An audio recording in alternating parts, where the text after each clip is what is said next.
کچھ لوگ ایسے بھی ہوتے ہیں جو پروپیگنڈا کرتے ہیں امام کے خلاف، ذرا سی بات کو لے لیں گے اور لگ جائیں گے بس اسی کے پیچھے۔ اور کبھی کبھی تو پروپیگنڈا اتنا حاوی ہوتا ہے کہ ایک آدمی کی ذرا سی کی جو ہے فنتوروے کی وجہ سے امام صاحب کو ہٹنا پڑ جاتا ہے۔ ایک امام صاحب کو مسجد کمیٹی کے لوگوں نے ہٹا دیا۔ وہ امام صاحب جب استعفیٰ دے کے جانے لگے تو امام صاحب کی آنکھوں میں آنسو۔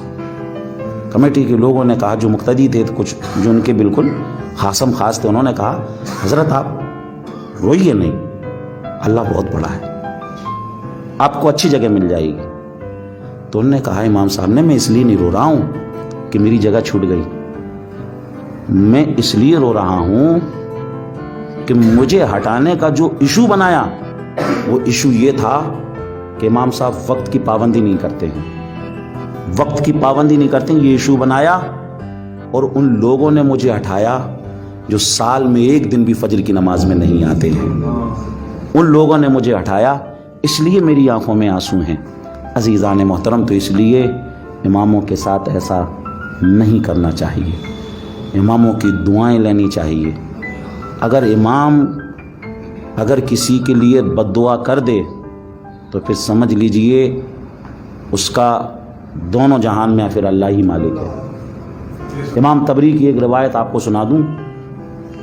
سعد ابن ابی وقاص، بتائیے کتنے بڑے صحابی، جن کے لیے حضور نے کہا اے سعد تم پر میرے ماں باپ قربان ہوں۔ سارے صحابہ کہتے تھے میرے ماں باپ ہم پر آپ پر قربان ہو یا رسول اللہ، لیکن سعد ابن ابی وقاص کے لیے حضور نے کہا کہ اے سعد تم پر میرے ماں باپ قربان ہوں۔ سعد ابن ابی وقاص وہ صحابی جن کو رسول اللہ نے دنیا ہی میں جنت کا مژدہ سنایا، وہ صحابی جنہوں نے ڈائریکٹ رسول اللہ کو دیکھا اور نماز کا طریقہ سیکھا۔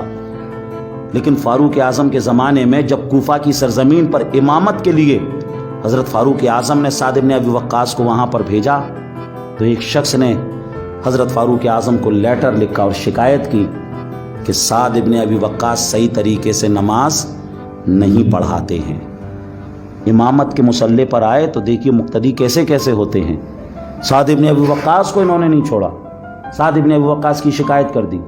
فاروق اعظم نے ایکشن لیا اور فاروق اعظم نے 2 لوگوں کو بھیجا، محمد بن مسلمہ اور عبداللہ ابن ارقم کو بھیجا کہ جاؤ دیکھو کوفہ کے حالات دیکھو۔ وہاں پر آئے، معلوم کیا، سب سے معلوم کیا، ہر آدمی یہ کہہ رہا کہ نہیں ہم نے تو ایسی کوئی شکایت نہیں کی، ہم نے تو ایسی کوئی شکایت نہیں کی، ہم نے تو ایسی کوئی شکایت نہیں کی۔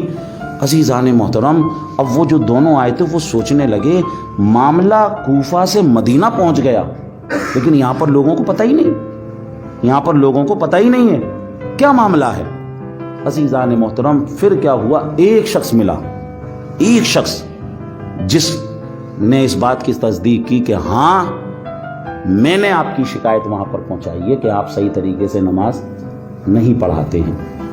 عزیزان محترم، حضرت سعد ابن ابی وقاص امام تھے، امام کی اگر شکایت کرے تو ایک طریقے سے سمجھ لیجئے ان کی دل کو تکلیف پہنچا دی۔ سعد ابن ابی وقاص نے ان کے لیے اس وقت کچھ ایسی دعا کی کہ اللہ تو اس کی عمر بہت طویل کر دے، اس کی عمر بہت طویل کر دے، اور اس نے جو مجھ پر تہمت لگائی ہے اس کی سزا مولا تو اسے دنیا ہی میں دے دے۔ امام طبری نے لکھا ہے کہ سمجھ لیجئے وہ شخص، فاروق اعظم نے پھر امامت سے ہٹا دیا انہیں، یعنی حضرت سعد ابن ابی وقاص کو امامت سے معزول کر دیا۔